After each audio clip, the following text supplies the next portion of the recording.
On va pouvoir commencer ce nouveau webinaire sur la gestion moderne du poste de travail et notamment comment est-ce qu'on va pouvoir y aller en tant que DSI, en tant qu'entreprise, en tant qu'organisation. Et donc aujourd'hui, on va parler de plusieurs sujets, notamment l'hybridation SCCM Intune, la gestion cloud des postes de travail et puis éventuellement le déploiement via autopilote. Donc aujourd'hui pour cette session, j'aurai le plaisir d'avoir quelques intervenants qui vont pouvoir m'aider à répondre à toutes les questions. Je veux bien qu'on passe à la slide suivante s'il vous plaît. Et donc je vais les laisser se présenter les uns après les autres. En premier, donc Alexandre. Bonjour tout le monde, je suis Alexandre Sequinel, donc team leader de l'équipe poste de travail de l'agence de Lyon et architecte solution Microsoft autour du poste de travail depuis quelques années maintenant. Merci Alex. En deuxième, donc Franck. Bonjour à tous, je suis Franck Lerat, donc ingénieur d'affaires à l'agence Centre-Est Progelis, basée à Lyon. Et le plus sudiste de la journée, Nicolas. Bonjour à tous. Donc effectivement, je suis le plus distinct puisque je suis d'Aix-en-Provence. Donc après, on tombe, il n'y a plus rien. Non, je suis effectivement de l'agence d'Aix-en-Provence. Je suis architecte technique. Voilà, j'interviens sur tout ce qui est poste de travail, tout ce qui est cloud. Et je suis également MVP Enterprise Mobility.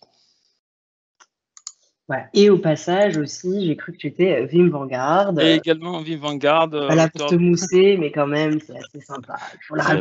Très modestement. Donc, merci à tous les trois d'être là aujourd'hui. C'est essentiellement vous qui allez répondre et qui allez présenter évidemment les éléments de la présentation d'aujourd'hui. Moi, je suis là pour poser toutes les questions qui ont pu nous être posées en amont de cette présentation, puisqu'il y a certaines personnes qui ont rempli le formulaire que nous avions mis à leur disposition. Et puis aussi, tout au long de la présentation, vous pouvez nous poser des questions auxquelles on sera un plaisir de répondre. Alors, il faut savoir qu'on a un petit décalage entre le moment où on parle et le moment où on reçoit vos questions. Donc, on les traite en principe 1 à 2 minutes après les avoir reçues, mais on les traite, donc posez-les.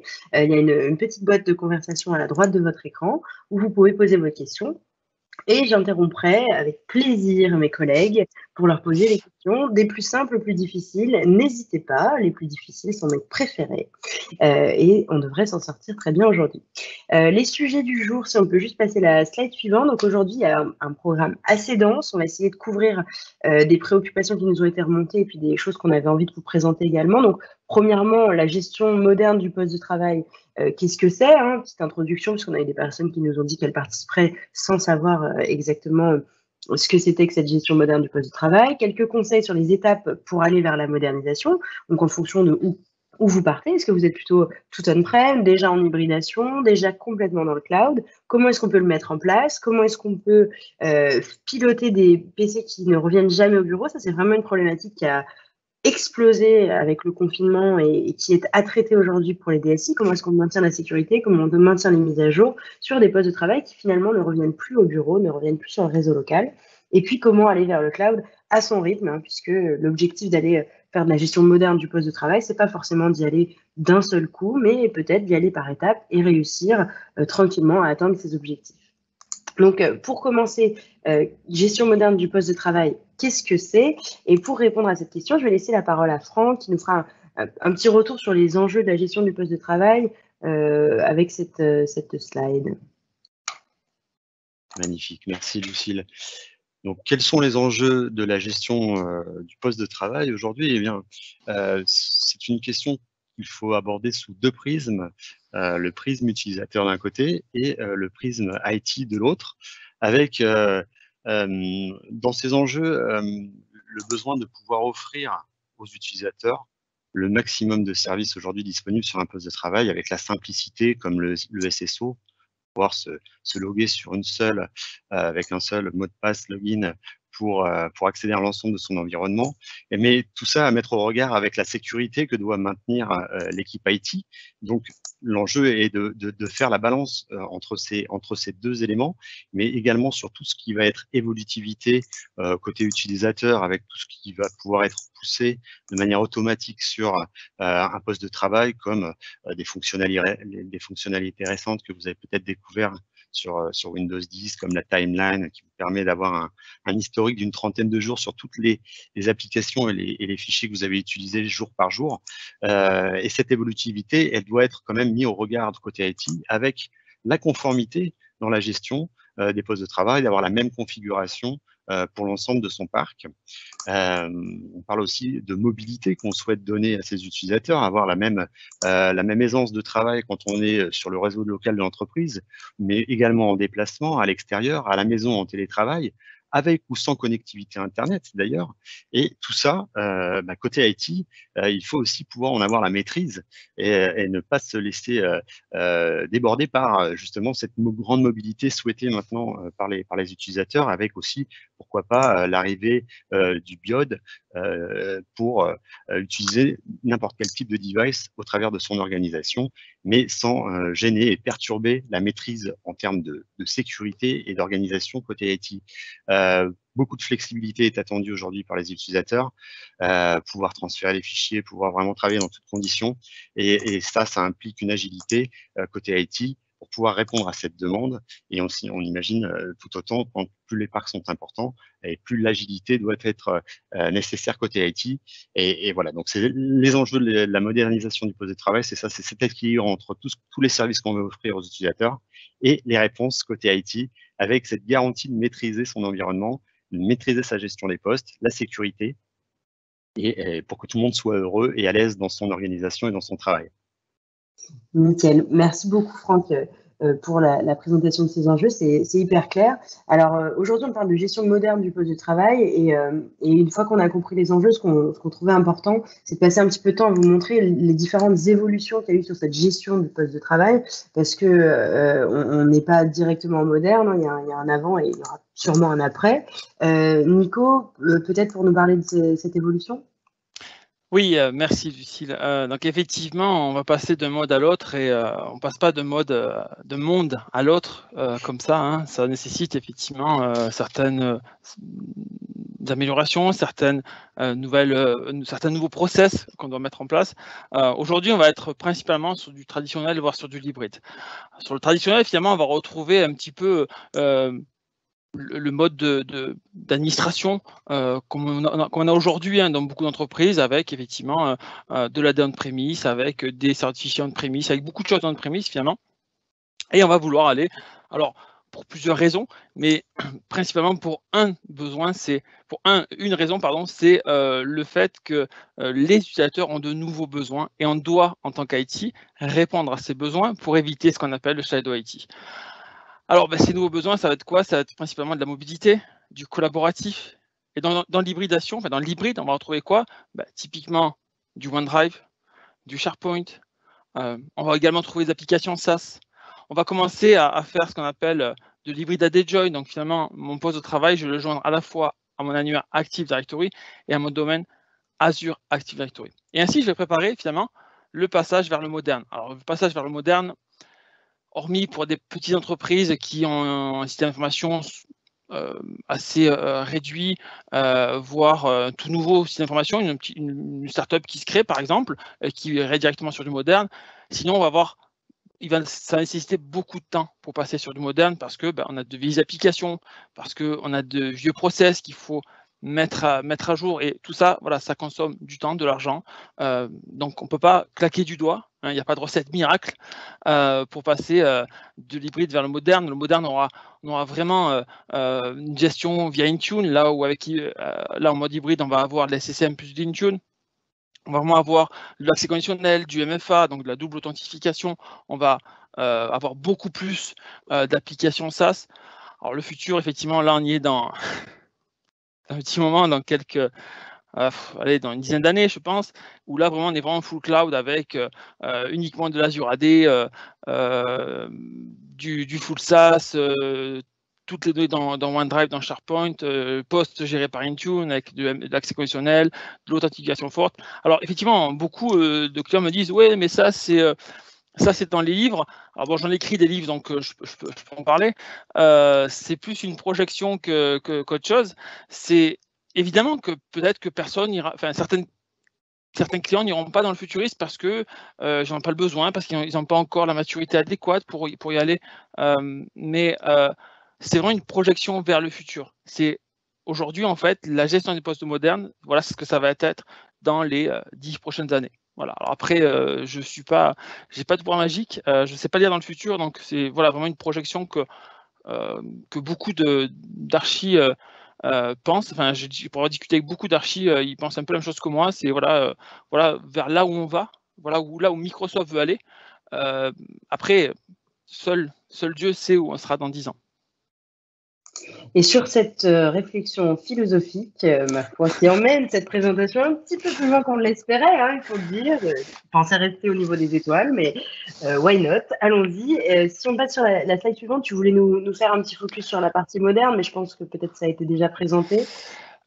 Oui, enfin, je l'ai pas mal présenté, mais en fait, ce qu'on retrouve, c'est vraiment en fait des services cloud. On va retrouver vraiment une utilisation beaucoup plus intensive des services cloud, avec autant sur la gestion des devices avec Intune, gestion des équipements mobiles, Windows 10, iOS, etc. On va également retrouver l'identité. Alors, comme je dis dans une précédente vidéo, l'identité, c'est le cœur de tout, en fait. Si à un moment donné, j'ai loupé l'étape d'identité, tout le reste va s'écrouler. C'est comme un mur, si je ne monte pas les fondations, j'ai un petit mur, il va vite s'écrouler. Donc là, l'identité est quelque chose qui est très important.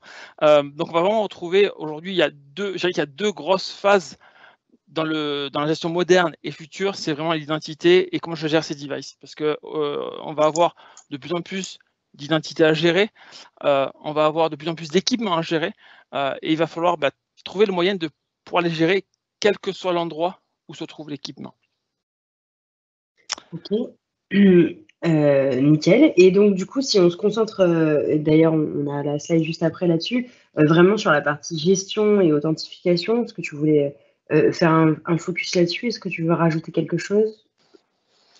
Non, je pense que... ouais, c'était sur la slide d'après, mais comme tu pardon. Juste, après, je laisserai la parole à un peu Alex aussi, mais je dirais qu'au-delà de différents modes de gestion, au-delà de toute solution, et vous verrez que je reviendrai quand même pas mal dessus pendant ce webinaire, mais il y a quelque chose qui est très important, c'est quel est le besoin. Voilà. S'il n'y a pas de besoin, il n'y a pas de solution. Et c'est, comme je le dis souvent, c'est pas la solution qui amène le besoin, c'est plutôt le besoin qui amène la solution. Parce que si la solution amène le besoin, c'est compliqué. Ok, super, nickel. Alex, peut-être que tu veux compléter ce que disait Nico ou... Non, alors je trouve que c'est quand même très bien résumé. C'est vrai que ce qu'il faut retenir de tout ça, c'est qu'aujourd'hui on est vraiment dans un mode de gestion traditionnel pour 95% des entreprises. Et dès qu'on commence à aller un petit peu plus loin vers l'hybridation, on va commencer directement avec une gestion, soit on va dire un pied, soit les deux pieds directement dans le cloud. Donc en fait, il y a un des gros avantages à passer sur une gestion en cloud, c'est justement de gérer le côté agilité, comme mon collègue Franck le disait tout à l'heure. On doit pouvoir gérer nos PC, qu'ils soient sur Internet ou sur le réseau local, tout en gardant une sécurité, en gérant donc justement la sécurité depuis un portail unique et la conformité aussi depuis le portail unique. Tout ça nous permet justement d'avoir des facilités pour gérer nos PC, pour les déployer aussi, donc on verra un petit peu plus tard pourquoi ce serait plus facile de les déployer. Nos postes seraient toujours à jour, forcément nativement sécurisés, parce que les dernières versions de Windows 10 intègrent toujours plus de sécurité. Et enfin, on a une certaine lisibilité qui nous est apportée donc, par la nouvelle console d'administration Microsoft Endpoint Manager. Si tu peux passer sur le slide d'après, s'il te plaît. Bien Nico. sûr. Voilà, donc voilà, peut-être que vous l'avez déjà observé, en fait, il y a une nouvelle console Microsoft qui est arrivée, qui s'appelle Microsoft Endpoint Manager, donc qui regroupe les fonctionnalités de la console Intune, donc pour gérer les périphériques mobiles, qui regroupe aussi certaines fonctionnalités de la console Configuration Manager, donc pour gérer la partie locale du parc, et enfin d'autres outils, donc notamment Desktop Analytics, Windows Autopilot, et éventuellement User Analytics aussi. Tout ça donc dans une console qui récupère tous ces services-là, qui s'appelle Microsoft Endpoint Manager, qui est une console web à 100%, dans laquelle on peut justement retrouver nos périphériques locaux et nos périphériques mobiles. Ok, nickel Alex. Donc du coup, par rapport à ce que vous disiez tous les deux, ce qui est intéressant, c'est que là, donc, ce que disait Franck, c'est qu'on a différents enjeux sur la gestion du poste de travail en ce moment, en 2020, on va le dire. Hein. On a un vrai besoin de la part des utilisateurs et des vraies attentes et des vraies nécessités de la part de l'IT de garder la sécurité, de garder la conformité. Je dirais que c'est ça qui est vraiment important pour la DSI, tout en voulant, bien entendu, fournir aux utilisateurs un niveau de service qui convient à leurs besoins en temps normal, mais aussi en ce moment, avec beaucoup de télétravail, beaucoup de confinement, de déconfinement, beaucoup de déplacements, beaucoup de mobilité. On voit, et on l'a vu puisque Nicolas nous l'a présenté, que le poste de travail, ou la gestion du poste de travail, en tout cas, elle évolue. Hein. On avait un mode traditionnel qui est encore aujourd'hui beaucoup utilisé dans les entreprises, hein, qui n'est pas anormal de voir, un mode hybride et puis un mode moderne qui va être un petit peu ce vers quoi on va tendre si on veut répondre aux besoins des utilisateurs, et ça, c'est très important. Et ce que tu disais, Alex, c'est que l'avantage du coup pour une entreprise de passer sur ce mode hybride ou sur ce mode moderne, c'est justement d'accéder à des fonctionnalités de déploiement, de mise à jour qui sont tout le temps faites, de sécurité, de lisibilité. Évidemment, j'imagine, on en parlera un petit peu plus tard, de réduction des coûts, que ce soit plutôt les coûts des ressources, les dépenses, le temps homme qui est passé sur la préparation des postes, d'avoir de l'agilité, d'avoir de la sécurité. Et ça, on y accède. Et c'est le premier point qu'on verra qui est lié à un produit aujourd'hui, grâce à la console Microsoft Endpoint Manager qu'on voit actuellement à l'écran. Donc ça, c'est pas mal parce que ça nous permet de voir une première visibilité sur ce qu'est la gestion moderne du poste de travail. Mais moi, ce que je me demande maintenant, c'est un petit peu pourquoi est-ce qu'une entreprise qui travaille actuellement en mode traditionnel, on dira, pourquoi est-ce qu'elle irait vers la gestion du poste de travail, de la gestion moderne en tout cas, et quels sont les cas d'usage dans lesquels on le retrouve, Alex? Alors, parmi les cas d'usage les plus communs, on va commencer par on va dire peut-être le moins rencontré, mais le plus normal, si on peut dire ça comme ça. Je crée une nouvelle entité, j'ai aucune idée du système de gestion à utiliser. On pourrait très bien partir du principe qu'on reste sur une méthode un peu traditionnelle, on installe un SCCM avec une infra complètement on-prem et on gère nos PC de cette manière-là. C'est une méthode qui fonctionne parfaitement. Par contre, l'objectif de la gestion moderne du travail, c'est de voir plus loin, de voir dans quelques années. C'est pour ça, à partir du moment où on se... Alors, si on peut juste rester sur la slide qui est le cas d'usage, voilà, on ne bouge plus, et je vous dirai qu'on a changé, promis. Donc effectivement, l'objectif de la gestion moderne du poste de travail, c'est de se projeter sur quelques années. Pour ça, si on crée une nouvelle entité, on peut se poser la question, est-ce qu'on gère notre entité de façon full cloud, ou alors est-ce qu'on fait une infrastructure plutôt hybride? Un autre cas d'usage, c'est j'ai un parc de PC, j'ai pas encore de système de gestion de parc, j'ai pas forcément d'idée sur quel système de gestion de parc utiliser. J'ai le droit de me poser la question, est-ce que je gère mon parc de façon full hybride ou alors de façon full cloud? Un troisième cas d'usage, qui est un des plus rencontrés tous les jours, j'ai un parc de PC et j'ai SCCM. Donc mes PC sont gérés par SCCM. Est-ce que je reste dans un mode de gestion locale? Est-ce que j'utilise un mode de gestion hybride ou plutôt full cloud? C'est des questions qu'on a, dont on est, c'est normal de se poser quand on a justement une infrastructure. Bien entendu, avec la situation actuelle et le confinement qu'on a vécu, beaucoup d'entreprises se sont posées les questions. Et enfin, un dernier cas d'usage qui est quand même le moins rencontré, c'est donc j'ai un parc de PC qui est déjà hybride, qui est géré avec SCCM, et j'ai des PC, ou alors tous les PC qui sont gérés avec Intune, de façon co-gérée ou pas.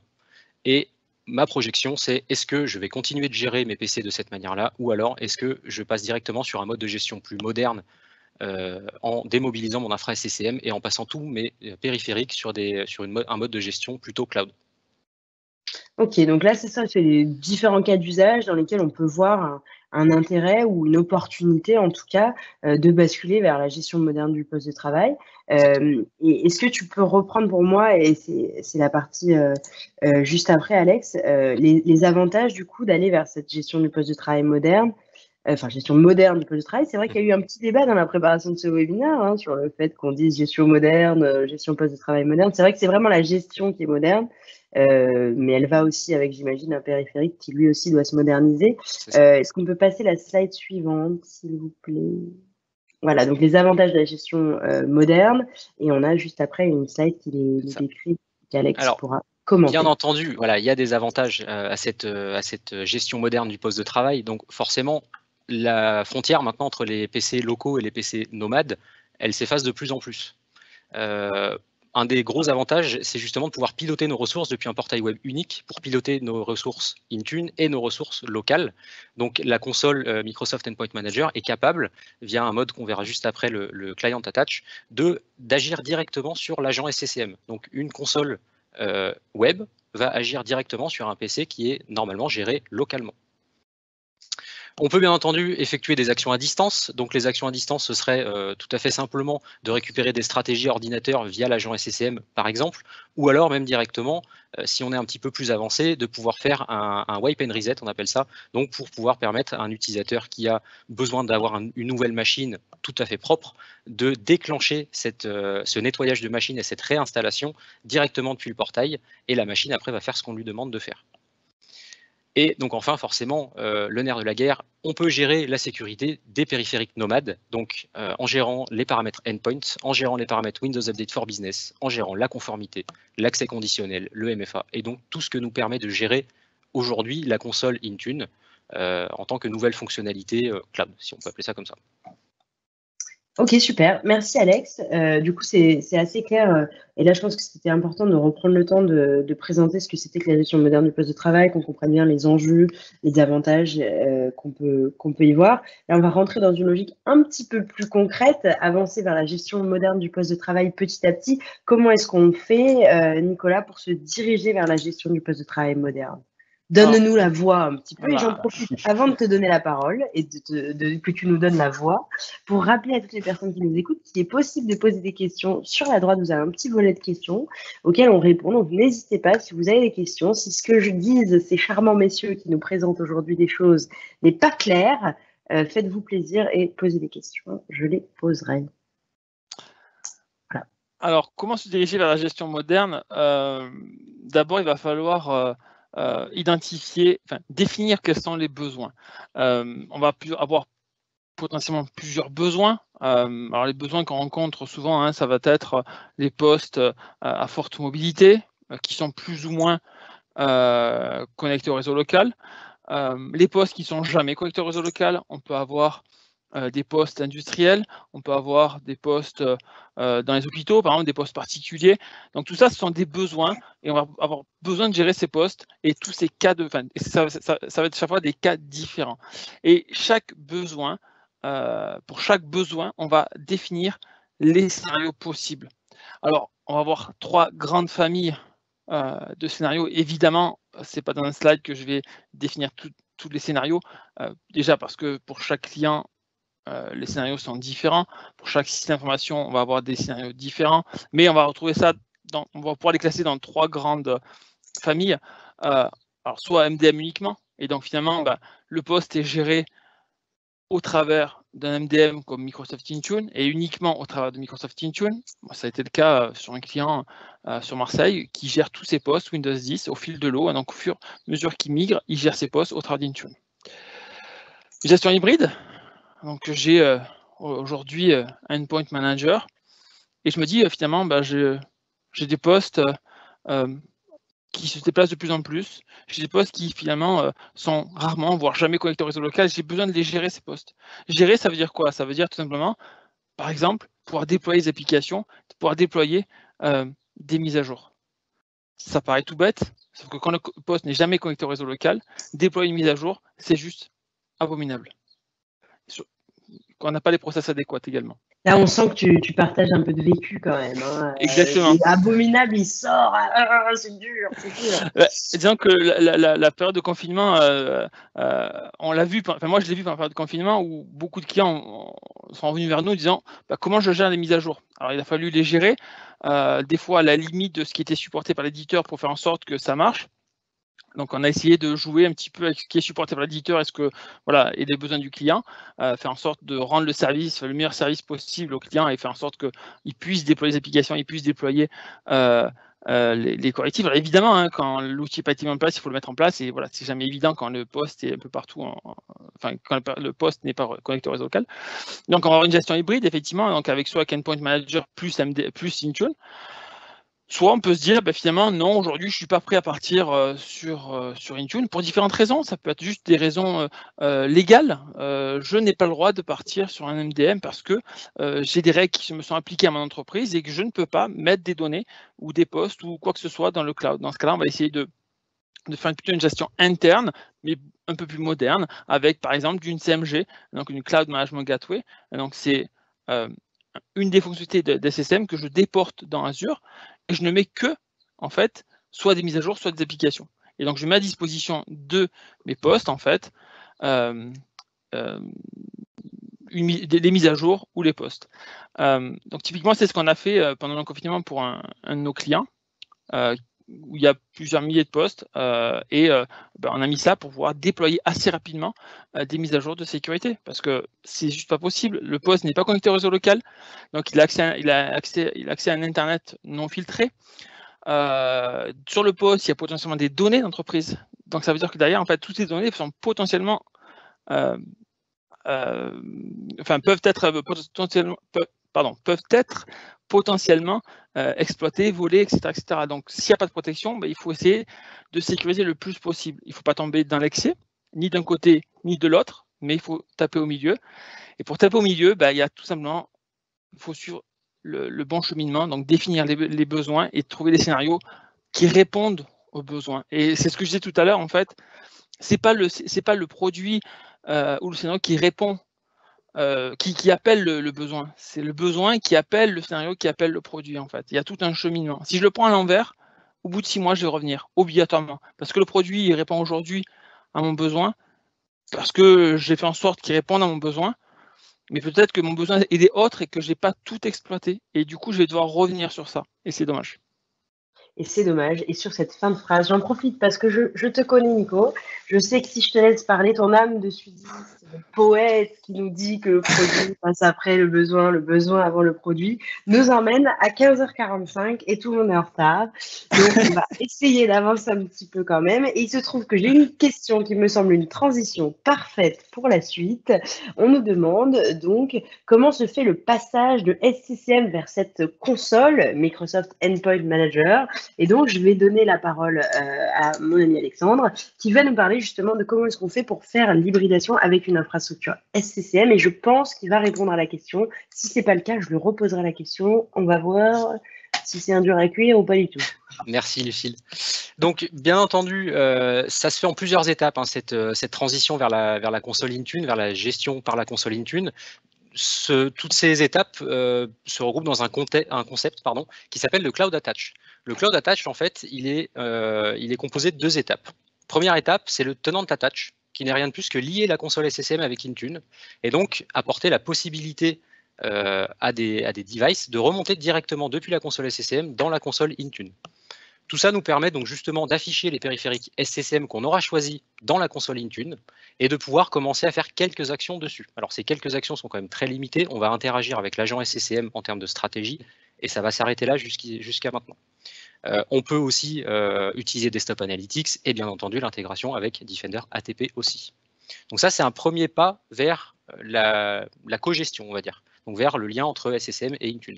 Le deuxième pas, c'est de réaliser ce qu'on appelle la vraie cogestion, donc le Client Attach, qui est vraiment l'intégration des clients SCCM dans Intune, et donc l'inscription des PC dans Intune pour pouvoir être gérés.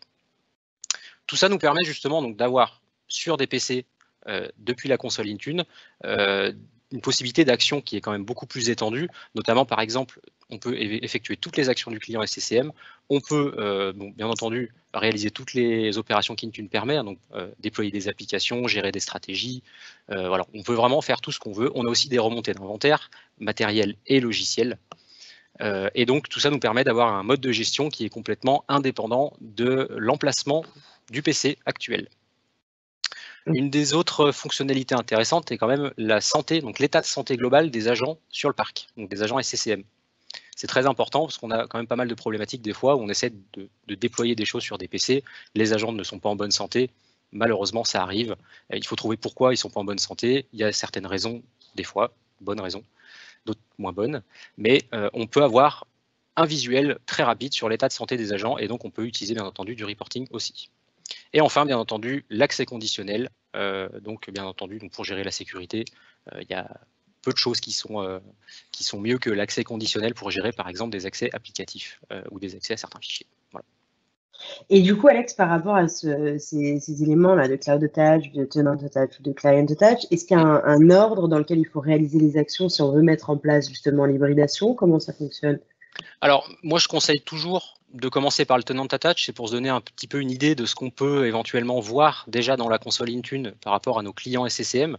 Le fait de voir remonter nos devices, le fait de pouvoir effectuer quelques actions dessus, ça nous donne déjà une bonne idée de comment on va pouvoir administrer nos postes dans le futur. La deuxième étape, c'est bien entendu d'inscrire ces postes SCCM dans Intune pour pouvoir réaliser la cogestion. Et à partir du moment où on met en place cette cogestion, on va pouvoir choisir de façon assez granulaire quelles fonctionnalités sont gérées par l'un ou l'autre de nos produits. On peut gérer dans un premier temps déjà quels PC sont inscrits à Intune, quels PC remontent dans Intune et bien entendu quels PC vont être ciblés par les stratégies qu'on aura définies dans l'assistant de cogestion des SCCM. Et donc pour cet assistant de cogestion, on peut définir ce qu'on appelle des workloads, des charges de travail. Je peux passer au slide juste après, Nico, s'il te plaît. Donc sur le concept, comment ça marche? Très simplement, donc on a dans le gros nuage bleu, donc on a notre fonctionnalité Intune. Tout en bas, donc avec un pictogramme de serveur, on a configuration manager, donc qui est SCCM ou maintenant MECM depuis quelques versions maintenant.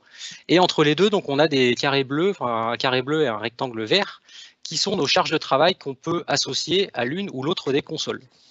D'une façon très simple, on va pouvoir choisir que, par exemple, Windows Update for Business est plutôt géré par Intune plutôt que par SCCM. À partir du moment où on déclenche cette gestion, il faut aussi qu'on choisisse quels PC sont ciblés par ce mode de gestion.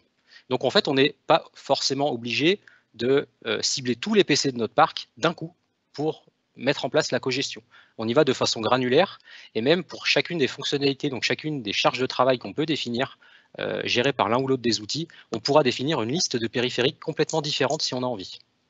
Donc très simplement, comment ça marche?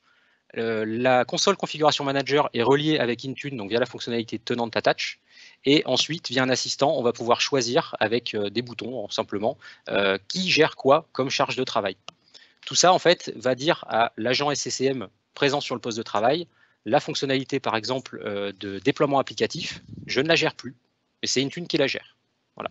Donc le poste va devenir co-géré. C'est aussi simple que ça. Nickel. Alors, je t'interromps pas vraiment, tu avais un peu fini ta phrase quand même, mais j'ai des questions. Est-ce que dans le cas d'une gestion hybride avec Intune et Endpoint, on peut faire de la prise en main à distance, qui est a priori, la personne qui pose la question me dit que ce n'est pas possible avec SCCM. Est-ce que c'est rendu possible par cette hybridation ou pas du tout? Alors malheureusement non, c'est toujours pas possible. Ça l'histoire, hein. Ça l'histoire, effectivement. C'est toujours pas possible, malheureusement. C'est une des questions qui nous revient très, très régulièrement. Malheureusement, on ne peut toujours pas. C'était une bonne question, malheureusement, une mauvaise réponse. Alors, pour les autres on ne peut pas, par questions... contre, si je peux préciser, on ne peut pas sans licence.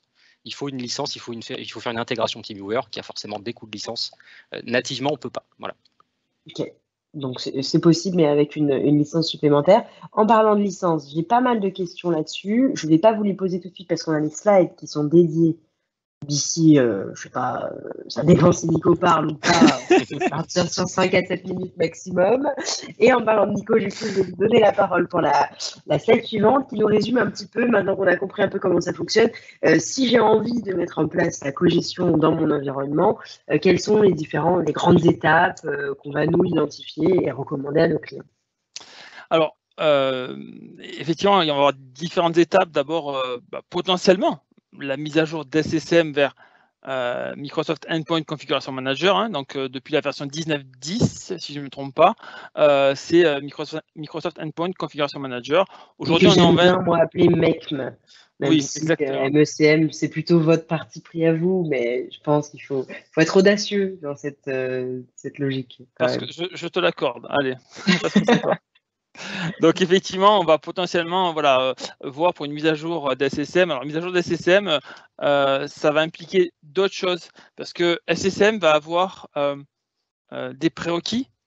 Il va avoir la version 20.02, par exemple, va avoir comme prérequis une certaine version de l'ADK. On va dans ce cas-là, on va également vérifier SQL puisqu'on y est et on va mettre à jour potentiellement SQL si on est sur une vieille version d'SQL Server. Donc, ce n'est pas des grosses opérations, mais c'est quelque chose qui prend un peu de temps.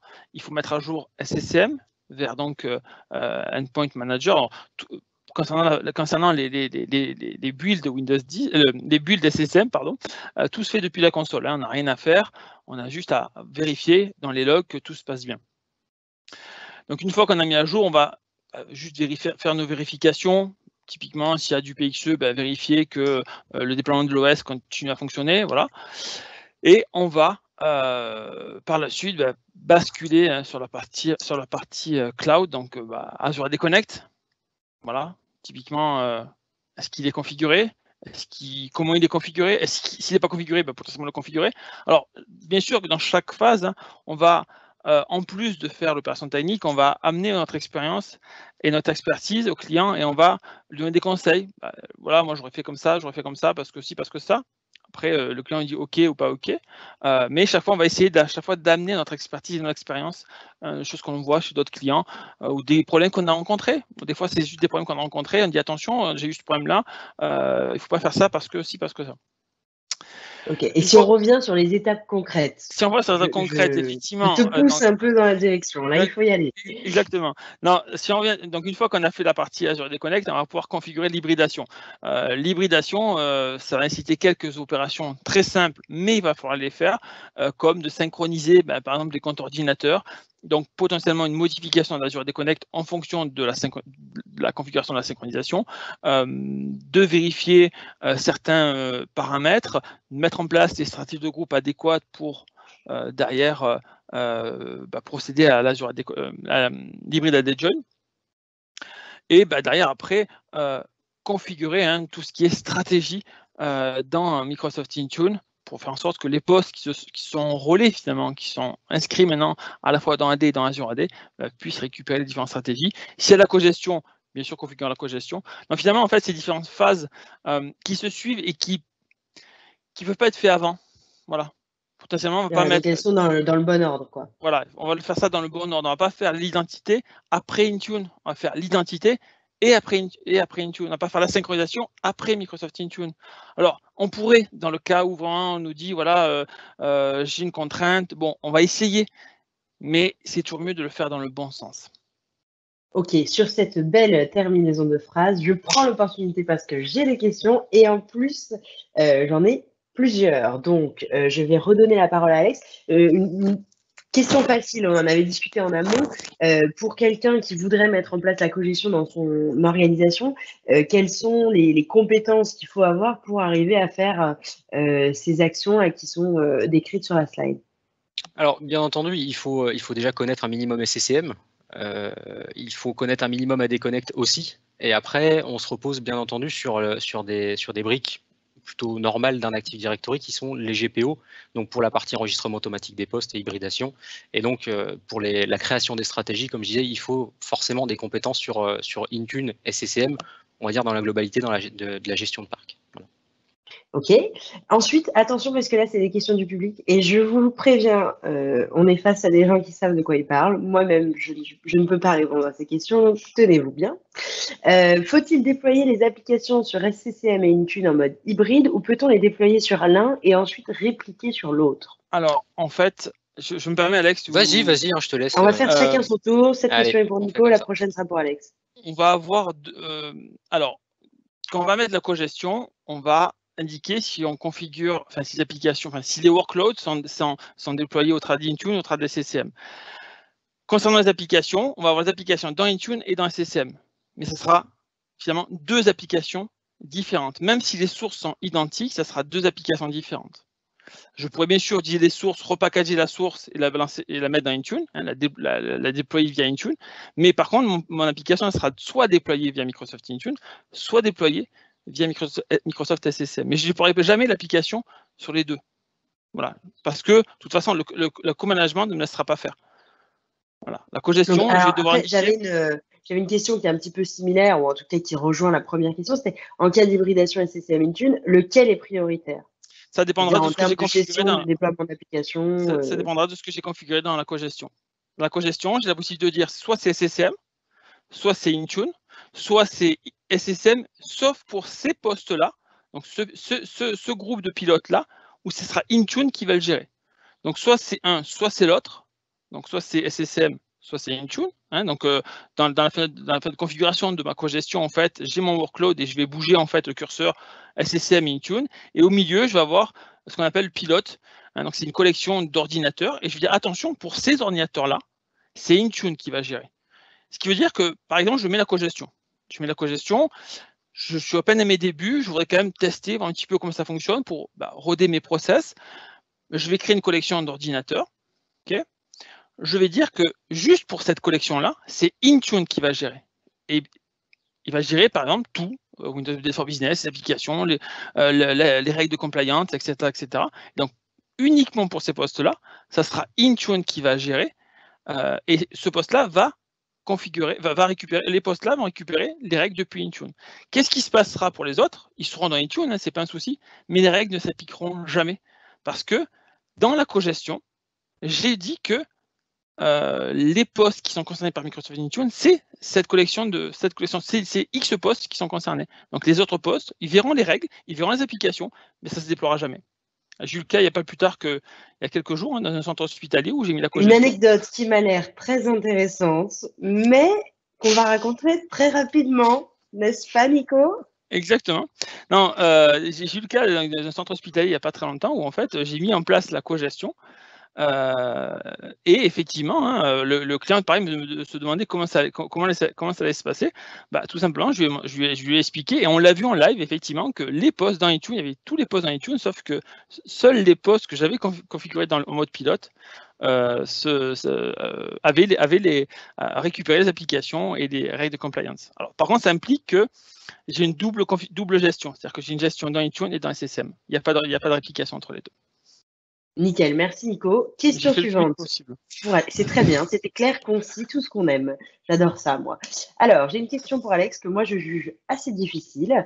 Est-il possible d'y inscrire, donc j'imagine dans l'hybridation, le BIOD, donc on traduira par Bring Your Own Device, et du coup la révocation d'équipement personnel, puisqu'apparemment c'est une situation qui a eu pas mal lieu dans la crise sanitaire. Est-ce que tu comprends cette question, Alex, et est-ce que tu veux y répondre? Alors oui, je comprends. Après, il y a plusieurs façons de l'aborder, cette question. Déjà, il faudrait déterminer comment les appareils ont été inscrits dans Intune. Et après, justement, tout ça va déterminer quelles actions sont possibles derrière.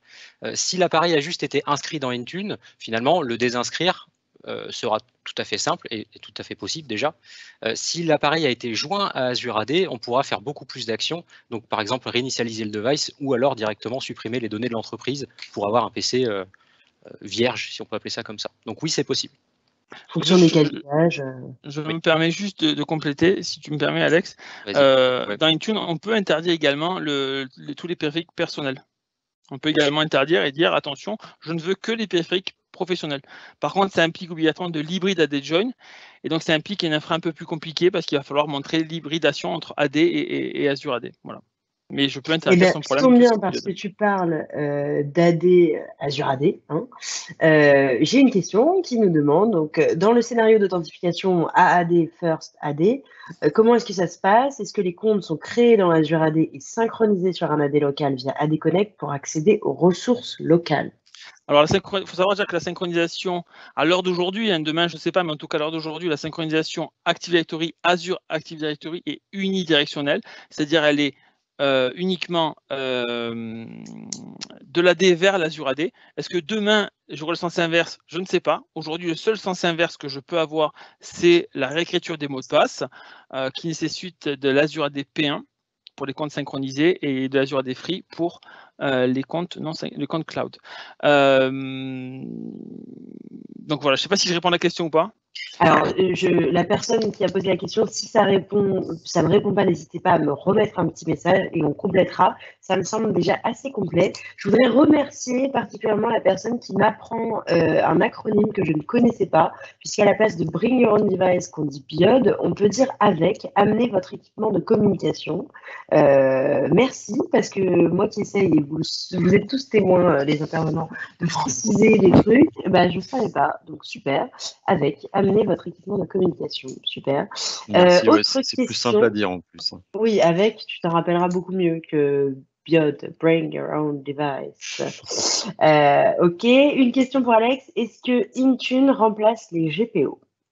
Alors aujourd'hui, on ne peut pas dire que ça remplace à 100% les GPO. Il y a quand même beaucoup de paramètres qui sont déjà dans Intune, qui sont paramétrables par GPO aussi.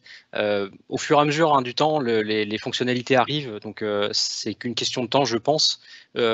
Dans tous les cas, je pense que ça dépend encore une fois du besoin, mais est-ce qu'il y a un but de remplacer les GPO par Intune? S'il y a un but, c'est parce qu'on va directement se diriger vers une méthode de gestion plutôt moderne.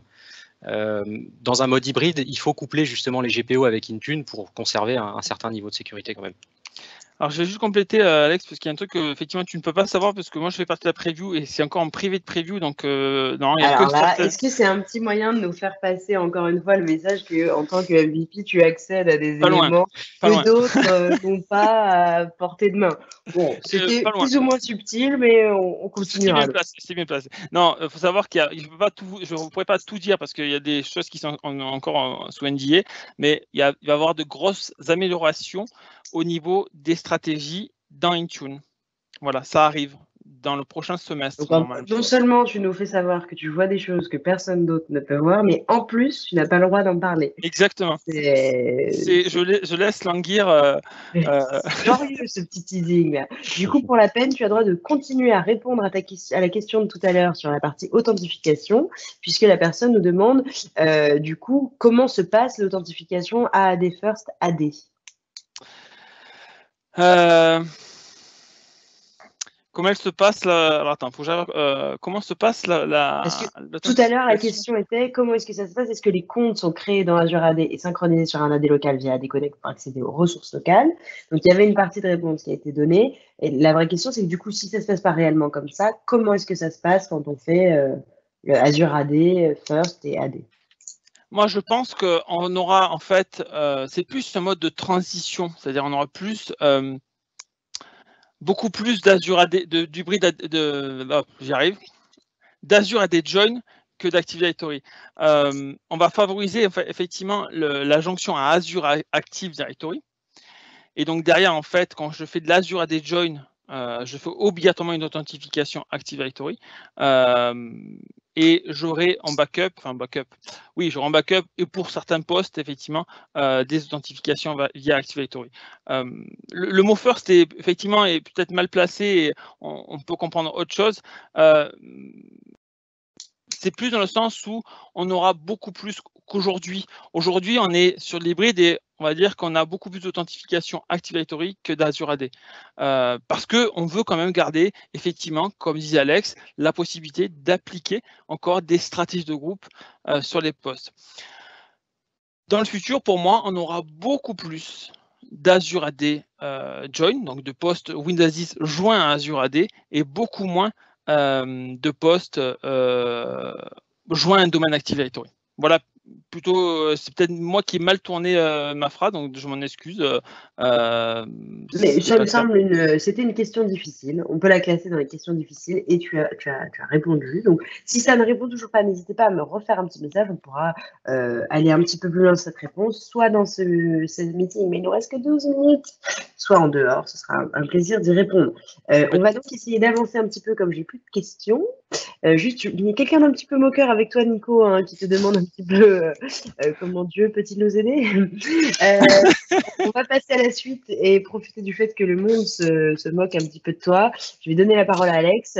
Donc là, ce qu'on a vu, c'était surtout la partie hybridation. Mais si on veut avancer du coup vers la gestion moderne du poste de travail, pareil, quelles sont les grandes étapes pour la mise en place de cette gestion moderne? Alors, on rappelle quand même la gestion moderne du poste de travail, c'est commencer à se passer de plus en plus des infrastructures locales. C'est pour ça, la première des grandes étapes dans ce changement vers la gestion moderne du poste de travail, c'est d'abord réaliser forcément un cadrage. Il faut qu'on arrive à déterminer comment vont être gérés les services demain, alors qu'aujourd'hui sont gérés d'une certaine manière. Il faut bien entendu partir du principe que notre infra locale, donc potentiellement nos serveurs de fichiers qui hébergent nos fichiers utilisateurs, vont potentiellement disparaître. Ce qui implique justement d'avoir un stockage des fichiers qui soit directement sur OneDrive. Donc là, on a un premier pied justement vers le mode moderne. Il faut qu'on migre nos données utilisateurs sur OneDrive. Ensuite, il faut qu'on définisse par rapport au cadrage comment est géré aujourd'hui mon parc et comment je peux le gérer dans Intune. Donc ça va nous découler justement une configuration de stratégie avec éventuellement donc, les stratégies Intune autour de tous les domaines qu'on veut administrer. On va mettre en place aussi Autopilot. Il va falloir qu'on paramètre bien entendu le Defender. Et donc potentiellement, on peut aussi faire du déploiement applicatif si on veut. Ensuite, bien entendu, un transfert de compétences, ce qui est indispensable parce qu'il faut bien entendu que les administrateurs de l'entité sachent qu'avant, la méthode de gestion, c'était par exemple SCCM. Aujourd'hui, c'est Intune. Si je voulais avant pousser une application par SCCM, je savais faire. Aujourd'hui, dans Intune, comment je fais? C'est l'objectif du transfert de compétences. Et enfin, donc la dernière étape qui n'est pas des moindres, c'est la démobilisation. C'est un peu symbolique là. Hein. Effectivement, c'est ça. La symbolique, parce qu'on pourrait très bien être un petit peu plus vaste hein, sur la démobilisation de l'infrastructure. Il n'y a pas que le serveur SCCM, mais on va dire le mode de gestion traditionnel doit disparaître au profit de la console Intune. Donc forcément, la console SCCM ne nous servira plus à rien si on a remplacé justement toutes les opérations que la console SCCM faisait auparavant, notamment le déploiement d'OS, éventuellement l'inventaire, du déploiement applicatif, du déploiement de mise à jour, et ainsi de suite. Ok, super, merci beaucoup Alex.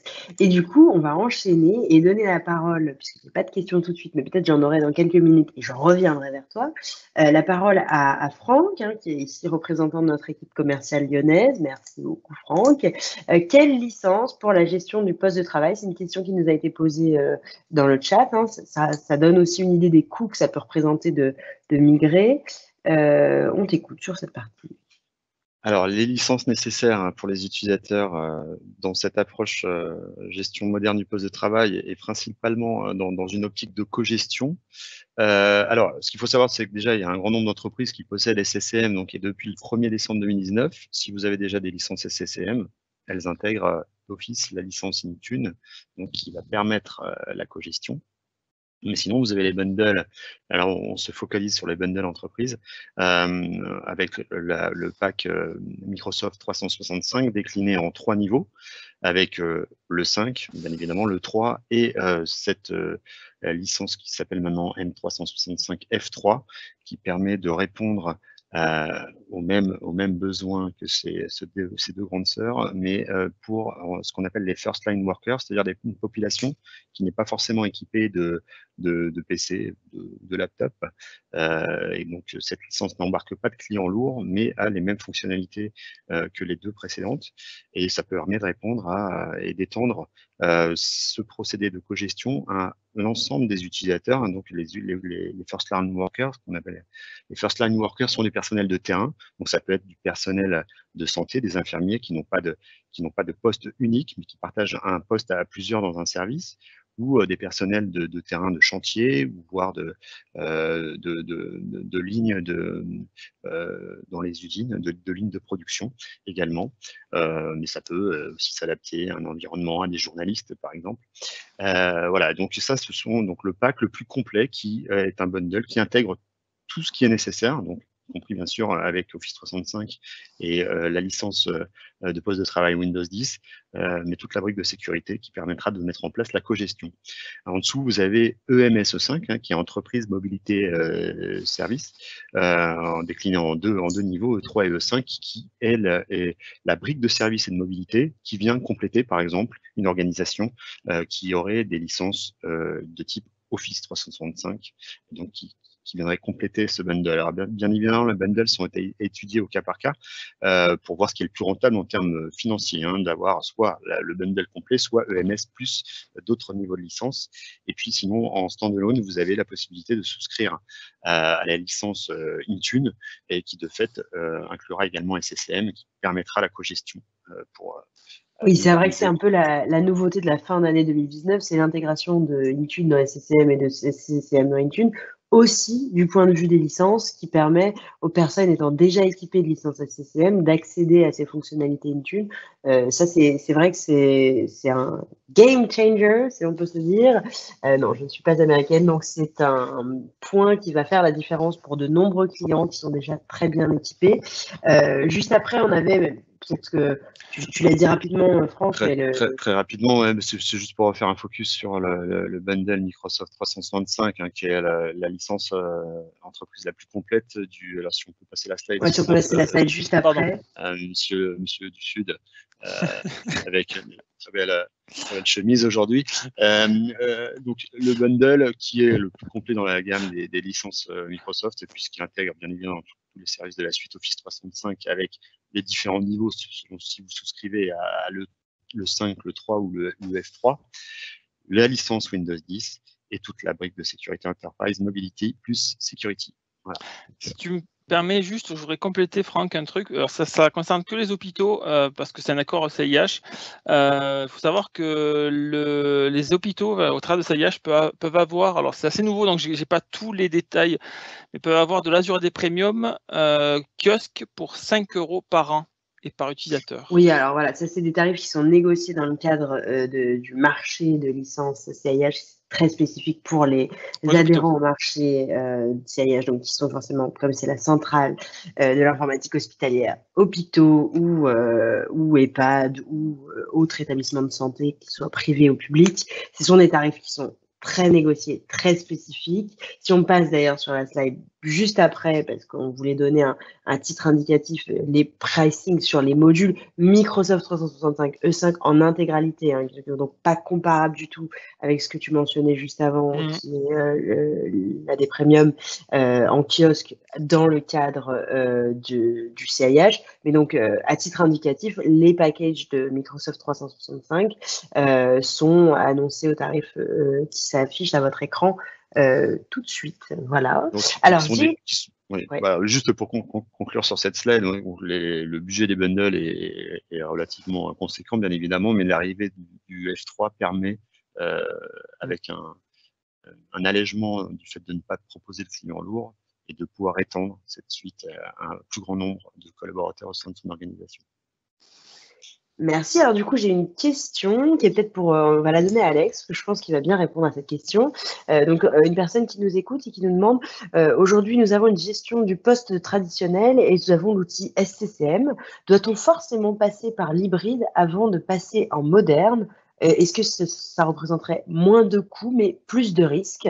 C'est une bonne question. C'est une très bonne question. C'est ça, c'est une très très bonne question, effectivement. Alors, ça représente bien entendu beaucoup plus de risques parce qu'on va passer d'un extrême à l'autre finalement. On va passer d'un environnement connu à un environnement qui n'est aujourd'hui quand même pas connu ou peu connu. Donc, bien entendu, le risque principal, c'est justement des pertes de service. Déjà.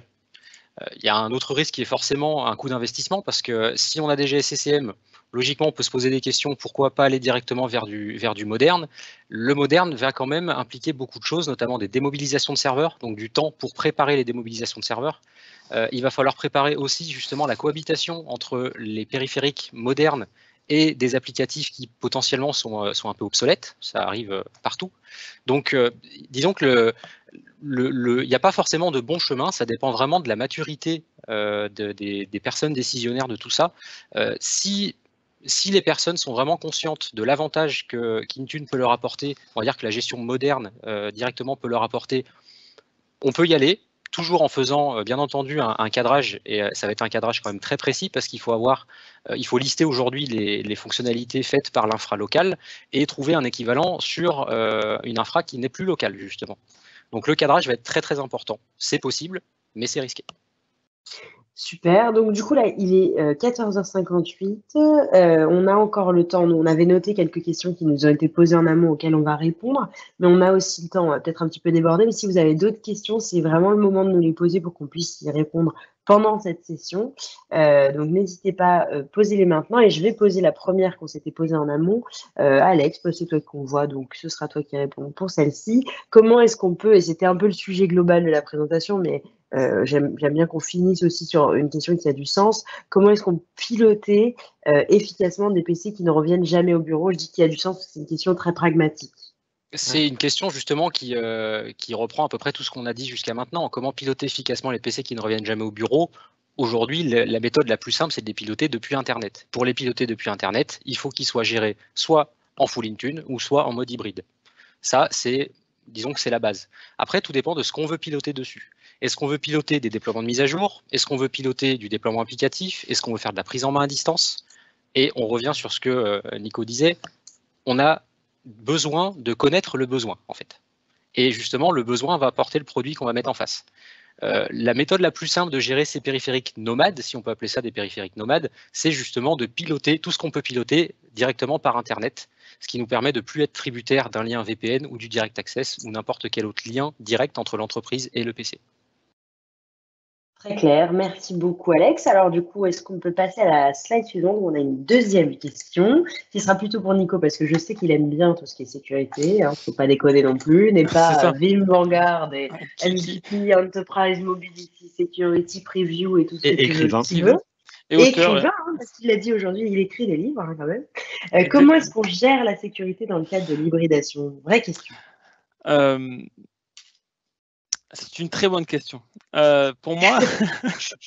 Ça, c'est bien une réponse d'écrivain, ça.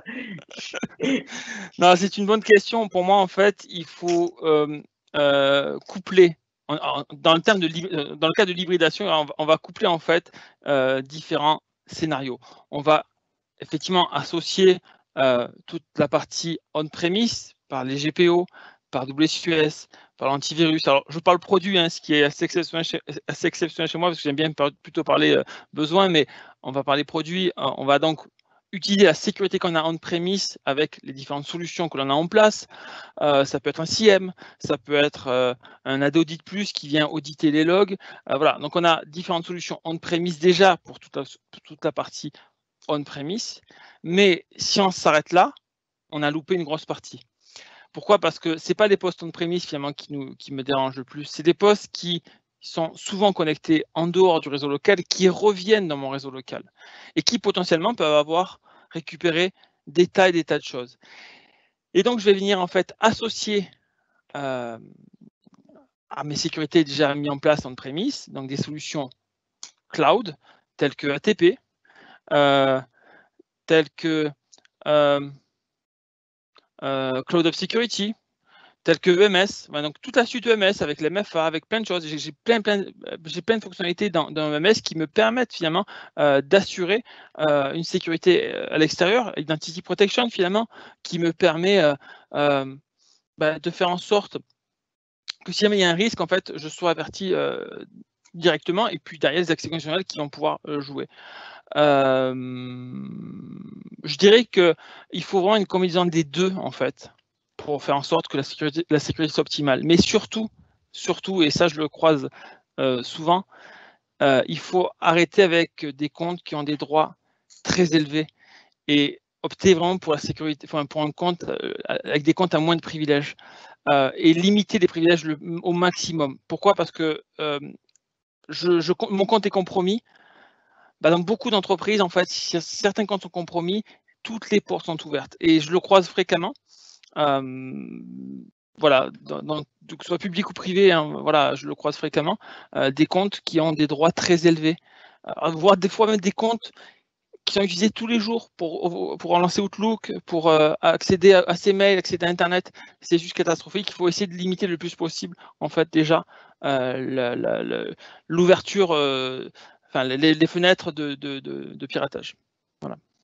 Nickel, merci Nico. Je vais donner la parole à Alexandre qui très courageusement me dit dans l'oreillette qu'il est capable de répondre à une question que j'ai du mal à oser prononcer. Donc je vais te laisser dire la question et y répondre parce que je ne peux pas. Pas de problème. Ok.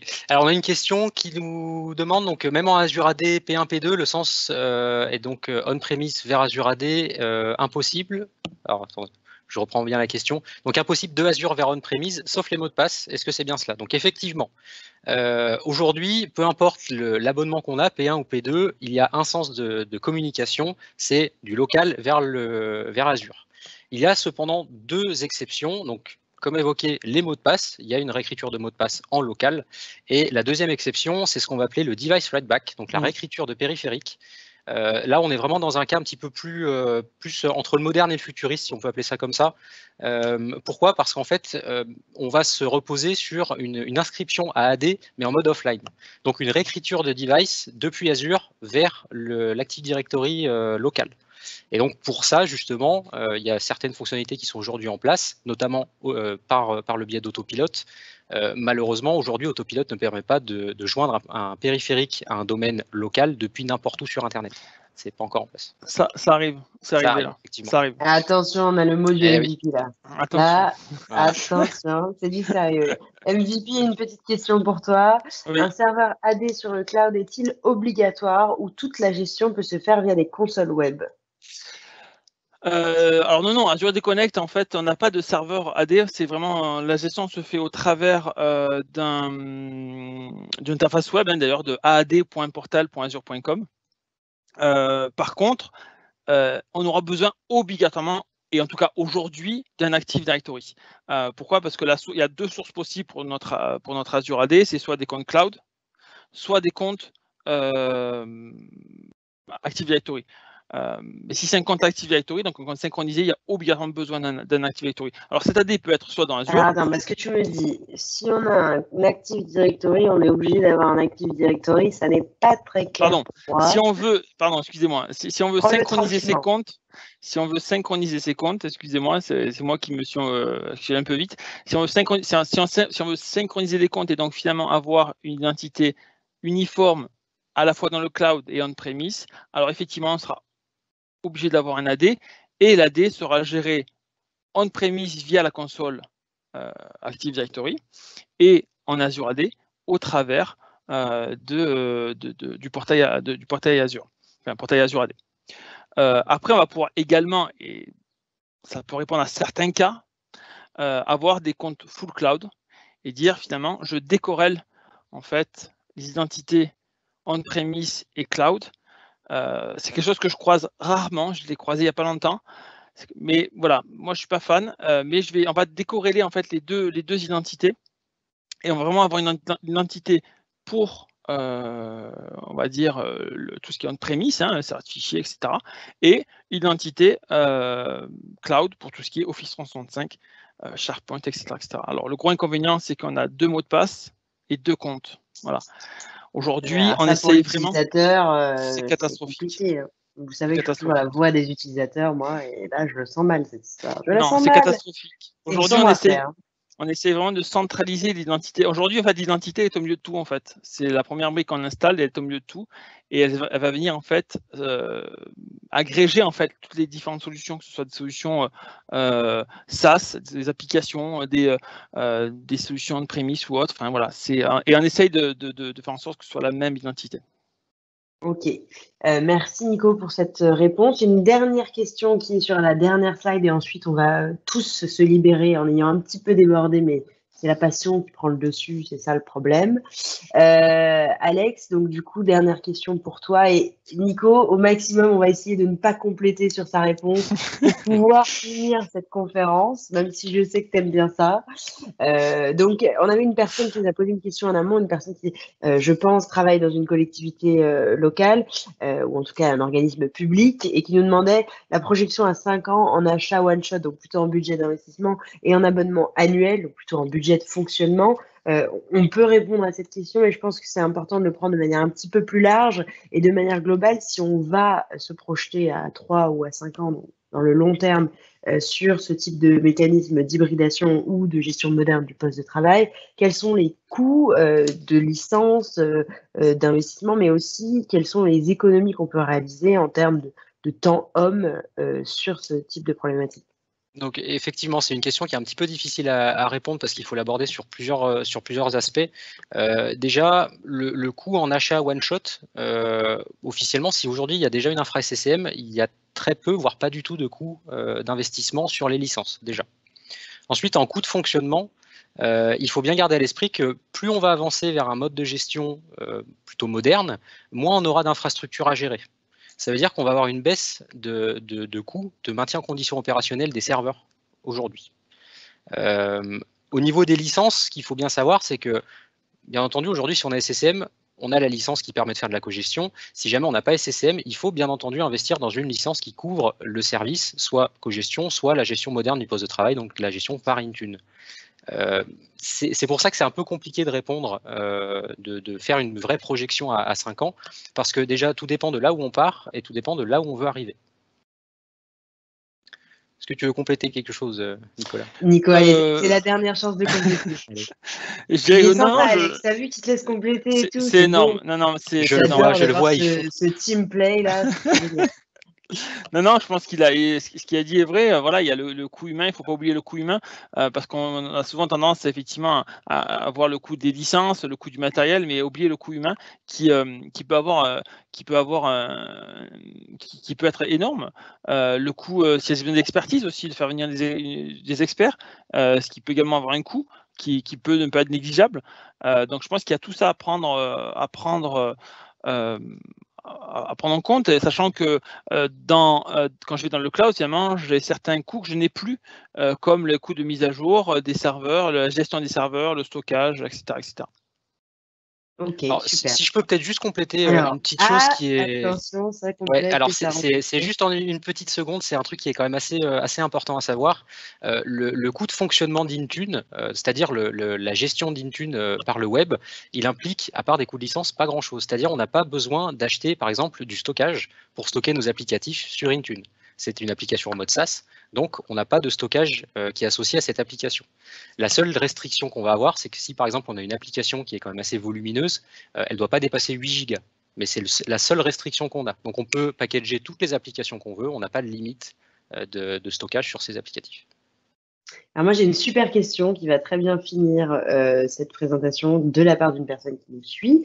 Y a-t-il des outils pour estimer une migration, estimer le coût d'une migration vers un modern workplace et donc la gestion moderne du poste de travail?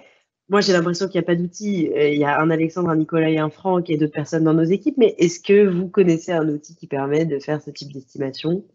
Non, parce à ma que connaissance. voilà, moi pareil, parce que c'est trop.